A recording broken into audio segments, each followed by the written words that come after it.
a selection of cults of the territory that we call ancient Greece were orgiastic, that is, based on collective sexual intimacy.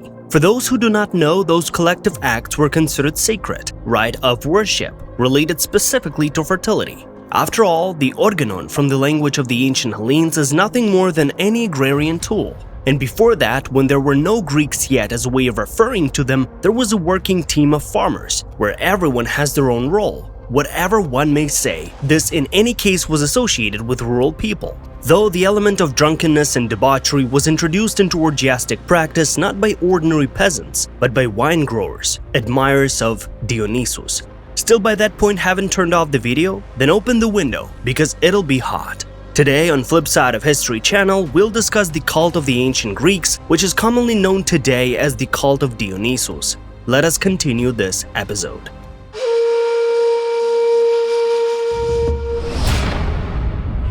Who is Dionysus?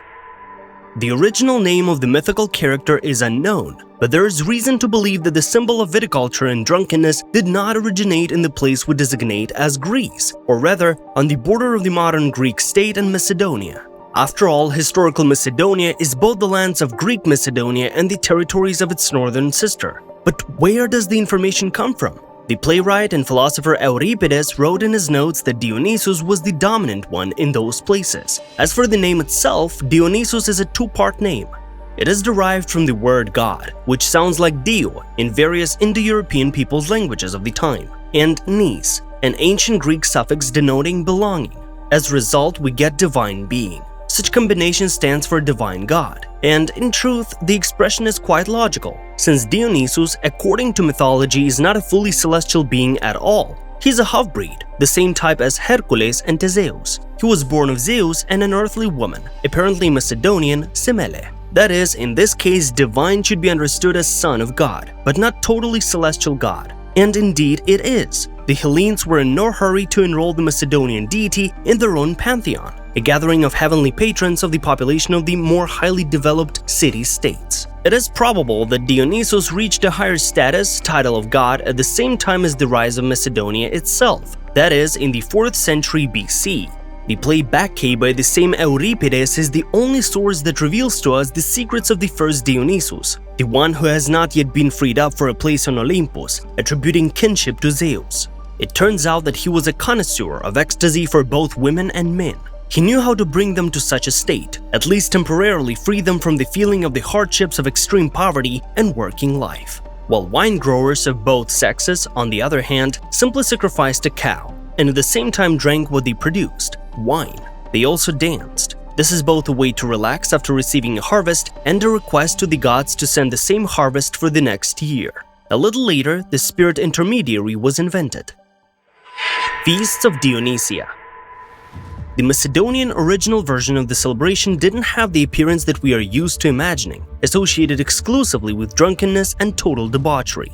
This is a late, not Macedonian at all version. As Euripides, who traveled through Macedonia, says, the custom of worshipping fertility among tenants was a contradictory one. A mixture of ecstatic choreography, the dance of those who would later be called Bacchantes, typical agricultural decorations, bunches of grapes and wreaths of grape leaves on their heads, and the bloody torment of a cow. No one cancelled the sacrifice. And everything else we see already in the Dionysia of the Greek city-states themselves, in Rome or already in late Macedonia, when it gave birth to the creator of a huge interethnic empire. Some events lasted several days, including feasts, and at the end, copulation.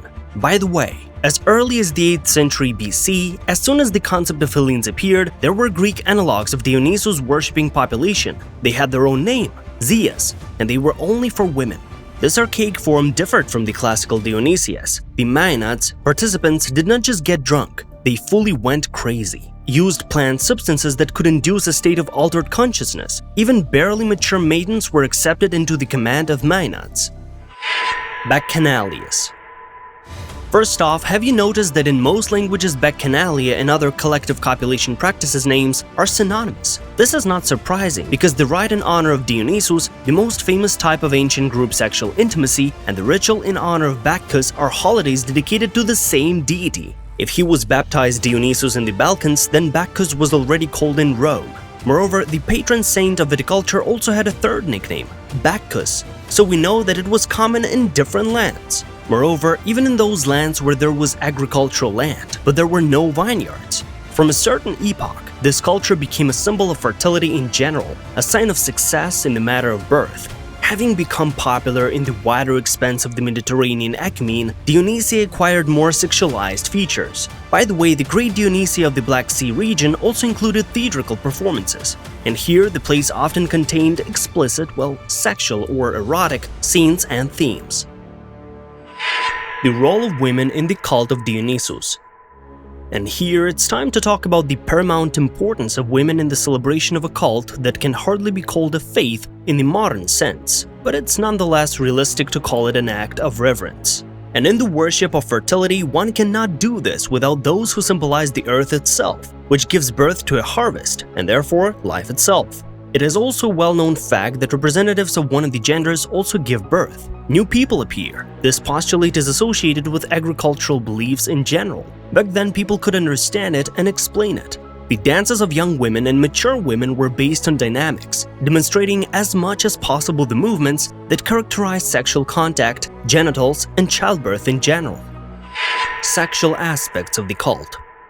Let's start with the attributes themselves. Even where people didn't massively copulate it, during this festival all its participants were phallic symbols, as a sign of reverence for Dionysus, who, as you understood, over time took on the role of reproducing not only grapes, but pretty much everything. Sexual intercourse is in association with the process of sowing a field, setting up a vineyard, orchard, or vegetable garden. A man fertilizes a woman just as farmers fertilize the soil with their hard work. It's not a surprise that during the ceremonies described in the review, people indeed copulated. But how did it happen? In the archaic Dionysia, ladies poisoned by drugs appeased the ladies. Males were forbidden to enter the sacred hill. And in the early original Macedonian versions, there could only be a dance. It depicted a sexual intercourse. But in the classical hypostasis Bacchanalia of the era of the birth of the Macedonian Empire and the foreign policy ascent of the Roman Republic, men had sex with women. Even more so, during the period of the so-called 12 Caesars, the most depraved, in honor of Bacchus, they were already doing extremely perverted things, everything that can be found today on specific websites. At the same time, they liberated themselves not just with wine, as once in Macedonia, but with substances of plant origin, drugs. In places with a Hellenistic culture, ritual addiction has been sanctioned for a long time by then. The meaning of the cult. Instead of a conclusion, we just will say this. Strange as it may seem, but massive copulation process is related to such concepts as organ or organism or organizer. After all, the most ancient root meant several people united by a single function or deed. The organ is part of organism. All of it is connected. As you understood above, the copulation also strengthened the connection of people against the background of the performance of a certain common task. And when a modern corporate party is jokingly called the sexual pleasures here, these jokers don't even understand that there is no joke here at all. And as for antiquity, it wasn't even a matter of the community developed by a single profession, the social role of this belief. Everything was much more wide.